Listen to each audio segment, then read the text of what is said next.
नमस्कार, आप सभी का स्वागत है UP academy for civil services में। और कोई अगर मुझसे ये पूछे कि मेडिवल हिस्ट्री का ऐसा कौन सा टॉपिक है जिससे कन्फर्म है कुछ आए ना आए, उससे एक प्रश्न जरूर आएगा, तो वो ये टॉपिक है। ये टॉपिक है विजयनगर अंपायर। चाहे यूपीएससी की परीक्षा हो, चाहे यूपी, बिहार, राजस्थान, एमपी की ग्रुप ए से लेकर के ग्रुप डी तक कोई भी पेपर आप उठा के देख लीजिए, एक प्रश्न फिक्स मिलेगा विजयनगर अंपायर से। तो ये एक सिंगल वीडियो है और मैं आपको इस बात की गारंटी दे रहा हूं कि कैसे भी परीक्षा होगी वो प्रश्न आएगा लगभग इसी वीडियो से, क्योंकि लगभग सारे कंटेंट जो भी अवेलेबल प्रश्न हो सकते हैं विजयनगर अंपायर से, वो सब मैंने इसमें कवर करने की कोशिश की है।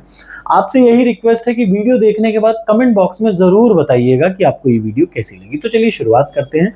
ये बात है 14वीं सेंचुरी की। जब मैं 14वीं सेंचुरी यानी 14th सेंचुरी की बात कर रहा हूं, तो मतलब 1301 से लेकर के 1399 एडी के मैं बात की कर रहा हूं, इस रेंज की मैं बात कर रहा हूं। ठीक, अब बात करते हैं क्या है। तो आपके सामने ये जो मैप दिख रहा है, ये इंडिया का मैप दिख रहा है।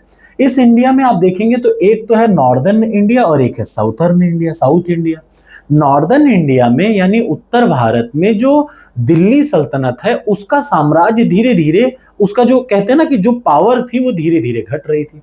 उस समय जो मेन राजा था दिल्ली सल्तनत का, वो राजा था मोहम्मद बिन तुगलक।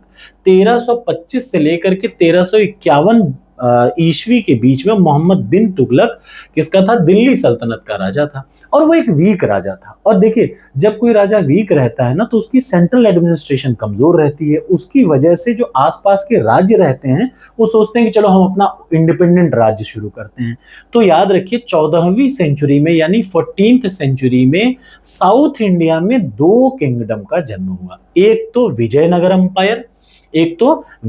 अंपायर, और दूसरा बहमनी सल्तनत। अब जरा सा यहाँ डायग्राम में आप देखेंगे तो ये देखिए, यहाँ पे आप देख रहे हैं ये वाला लोएस्ट पोर्शन है। यहाँ पे इधर साइड में ये विजयनगर है और ये जस्ट इसके ऊपर है बहमनी सल्तनत। तो कुल मिला के 14वीं सेंचुरी में, 14th सेंचुरी में दो राजघरानों का जन्म हुआ, विजयनगर का और बहमनी किंगडम का। और कैसे कैसे आगे बढ़े, अब आइए उन पे देखते हैं। बहमनी का तो बाद में बात करेंगे, आज हम लोग बात कर रहे हैं विजयनगर की। तो विजयनगर की स्थापना या संस्थापना या फाउंडेशन किया था हरिहर और बुक्का ने। हरिहर प्रथम, हरिहर फर्स्ट और बुक्का फर्स्ट ने, याद रखिएगा। ये कौन थे तो मैं बता दूं, काकटीय जो थे, काकटियों के ये सामंत थे और उसके साथ में ये मिनिस्टर थे कंपली किंगडम में। कंपली किंगडम में मिनिस्टर थे और काकटियों के क्या थे? सामंत थे। ये यहां तक इनका बैकग्राउंड है। अब मैं आपको बताता हूं कैसे हुआ। तो शुरुआती तौर पे मोहम्मद बिन का तुगलक ने, अच्छा आपको ये भी बताता चलो कि इधर इंग्लिश है, उधर पूरा हिंदी में पूरी पीडीएफ आपको मिल जाएगी, परेशान मत होइएगा। टेलीग्राम चैनल से आप इसकी पीडीएफ डाउनलोड कर सकते हैं, प्लस टॉपर्स कोड का जो यूट्यूब चैनल है, जो व्हाट्सएप चैनल है, वहां से भी निकाल सकते हैं। तो देखिए हुआ क्या, ये बाइलिंगुअल है तो कोई दिक्कत ही नहीं होनी है। तो हुआ क्या, ये मैं आपको बता दूं, हरिहर फर्स्ट और बुक्का राय वन, ये क्या थे? शुरुआती दौर में जब इन्होंने थोड़ी सी कोशिश की कि हम इंडिपेंडेंट बने, तो मोहम्मद बिन तुगलक ने इनको क्या कर लिया? अरेस्ट कर लिया। और अरेस्ट करने के बाद जबरन इन लोगों को इस्लाम में कन्वर्ट कर दिया। जबरन इन लोगों को किस में कन्वर्ट कर दिया? इस्लाम में कन्वर्ट कर दिया। समहाउ किसी तरीके से ये वहां से छूटे और एक राजा थे जिनका नाम है विद्यारण्य राजा ने इनको वापस हिंदू धर्म में कन्वर्ट कराया। कन्वर्ट कराने के बाद इन लोगों ने से 1336 ईस्वी में, ध्यान से देखिए, 1336 एडी में इन्होंने स्थापना की, किसकी? इस विजयनगर अंपायर की। यानी विजयनगर की संस्थापना या स्थापना हुई थी 1336 एडी में और की थी हरिहर प्रथम और बुक्का राय फर्स्ट ने। ठीक, और कहां पे की थी? तो तुंगभद्रा नदी है। अब तुंगभद्रा नदी आज के समय पे देखेंगे ना, तो जो आज के समय का हम्पी है, कर्नाटका में हम्पी जो है, वो पहले तुंगभद्रा नदी के आसपास का इलाका हुआ करता था। वहीं पे स्थापना हुई विजयनगर संस्थापना।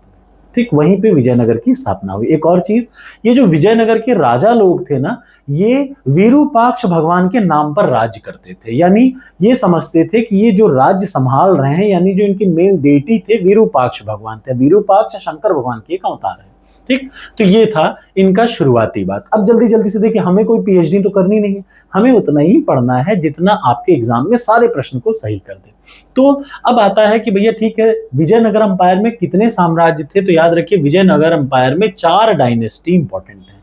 कौन सा? सस्ता एक नाम है, सस्ता। सस्ता क्या है? स से संगम, स से सलुआ, फिर तलुआ, अराविदु। ध्यान से, संगम, सलुआ, तलुआ, अराविदु, शॉर्ट में सस्ता।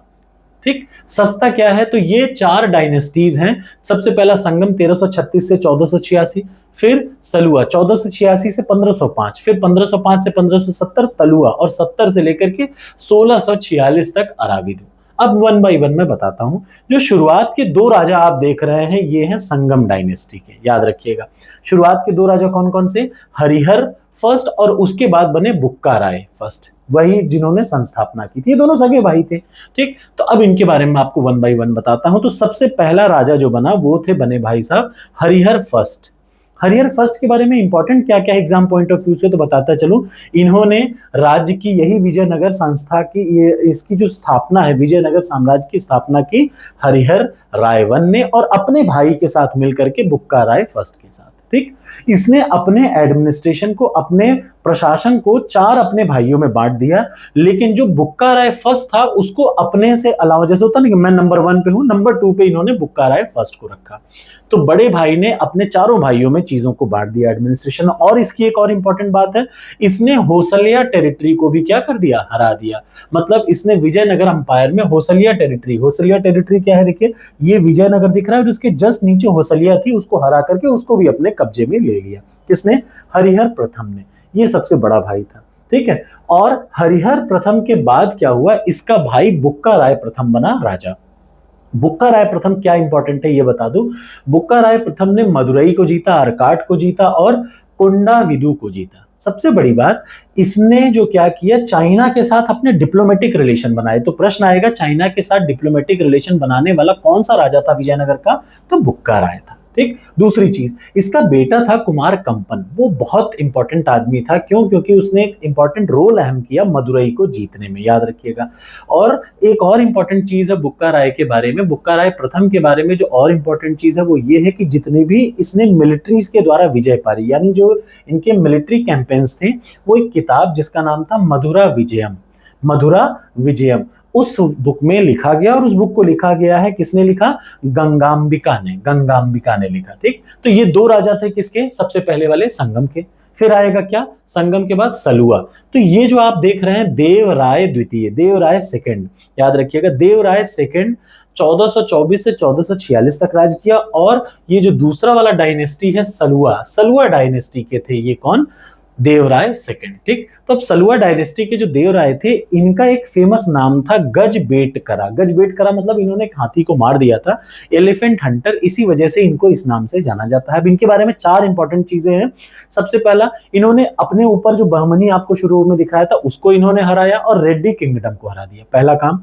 दूसरा, इन्होंने पर्सियंस को और कन्नड़ स्कॉलर्स को काफी प्रमोट किया, यानी पर्सियन को और कन्नड़ स्कॉलर को काफी प्रमोट किया। इनके समय में ही एक अब्दुल रजाक थे, वो भारत आए थे। याद रखिए, अब्दुल रजाक भारत कब आए थे? देवराय, ध्यान से, देवराय द्वितीय के शासनकाल में। और सबसे बड़ी बात, इन्होंने जो सबसे ज्यादा ध्यान दिया वो इरिगेशन सिस्टम, यानी सिंचाई विभाग पर इन्होंने सबसे ज्यादा काम किया। बस ये इतना इंपॉर्टेंट है इनके बारे में। मैं बताता चलूं, अगर आपको थोड़ा धुंधला दिख रहा है ना, तो अपने उस सेटिंग में जाइए और अपनी जो विजन है उसको बढ़ा लीजिए। एचडी है ये, 8K वीडियो मैं बना रहा हूं, इसलिए आपको कोई दिक्कत नहीं होगी। चलिए अगला मैं बता देता हूं। और इधर हिंदी में भी है, इधर इंग्लिश में भी है। जो मैंने ऊपर बताया ये पूरा हिंदी में ऐसे है।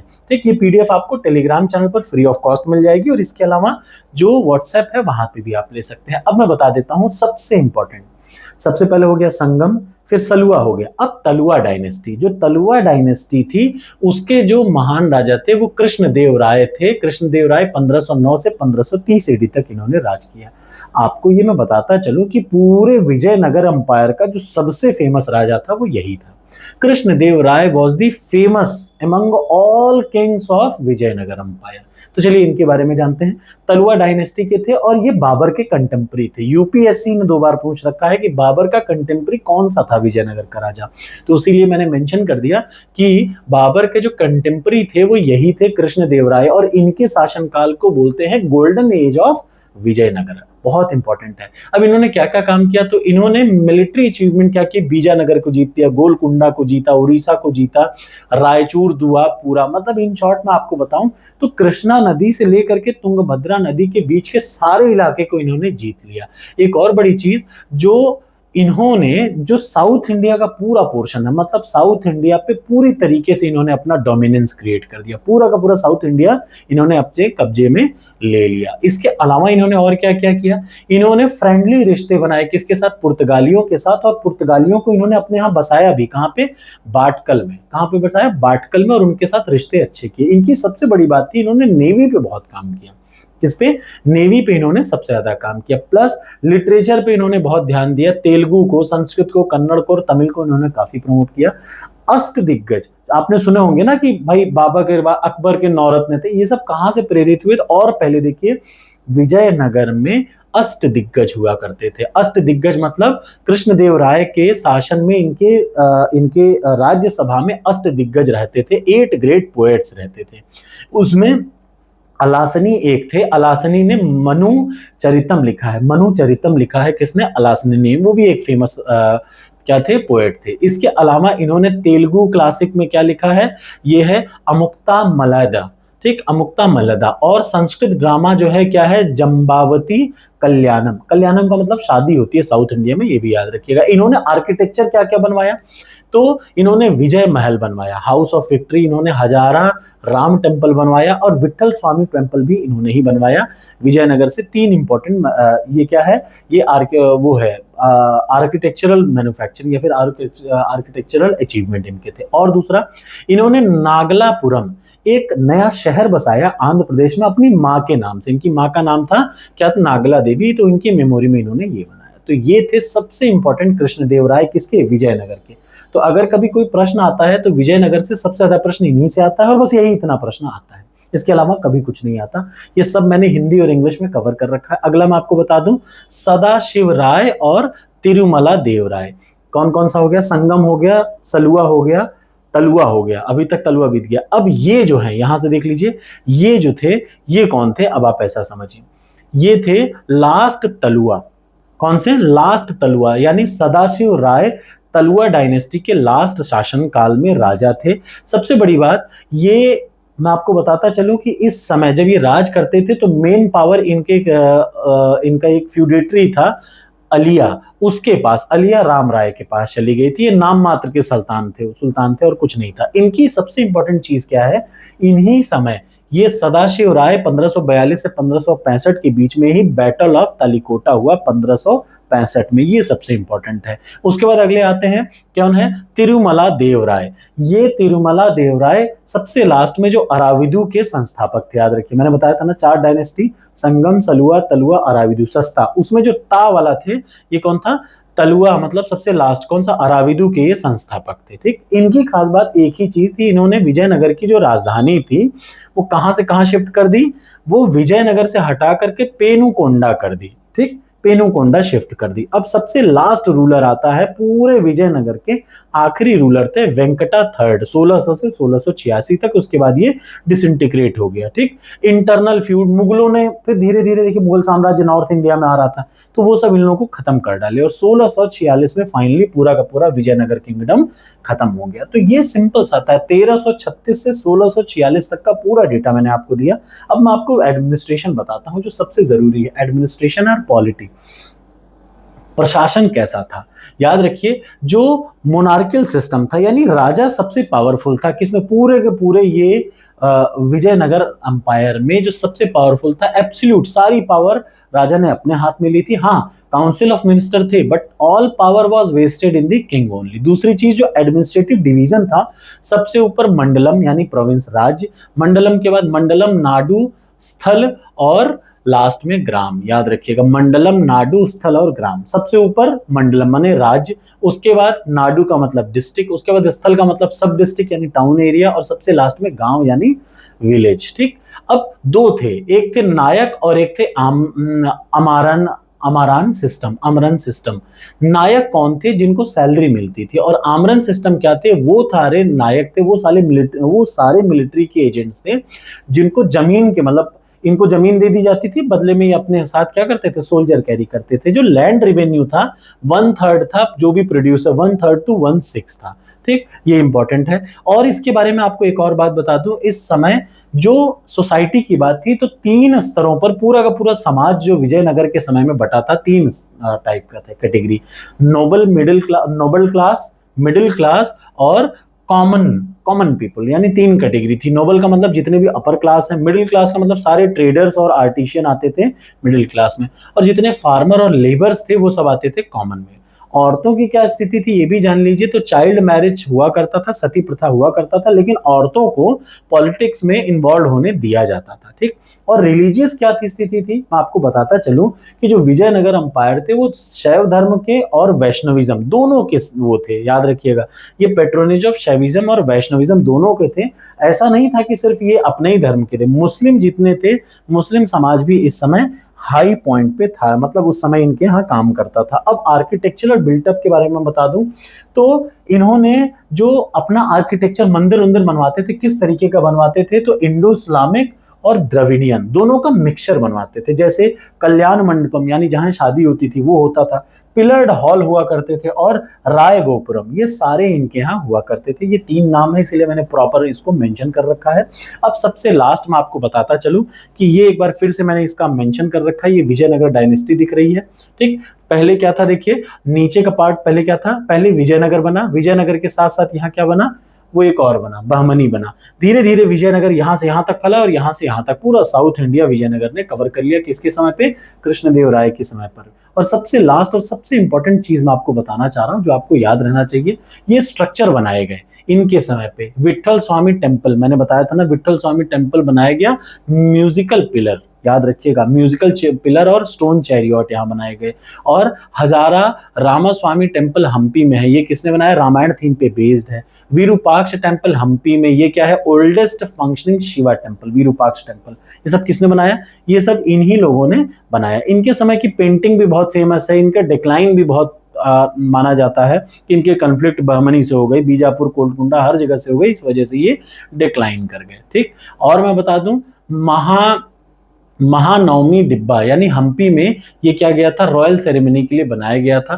ठीक है, ये इतना सा है, आपको याद रखना चाहिए। पूरे चीज मैं ऊपर बता ही चुका हूं। अब सबसे लास्ट और सबसे जरूरी जो एग्जाम में आने के सबसे ज्यादा चांसेस है, वो कौन कौन से फॉरेनर्स थे, कौन से विदेशी दार्शनिक थे या ट्रेवलर थे जो इंडिया में आए विजयनगर संस्थापक के समय, यानी विजयनगर किंगडम के समय में कौन कौन आए। तो सबसे पहला आया इब्न बतूता, मोरक्को का था इब्ने बतूता, हरिहर फर्स्ट के टाइम पे 1340 ईस्वी में आया। ठीक, इतना जानिए।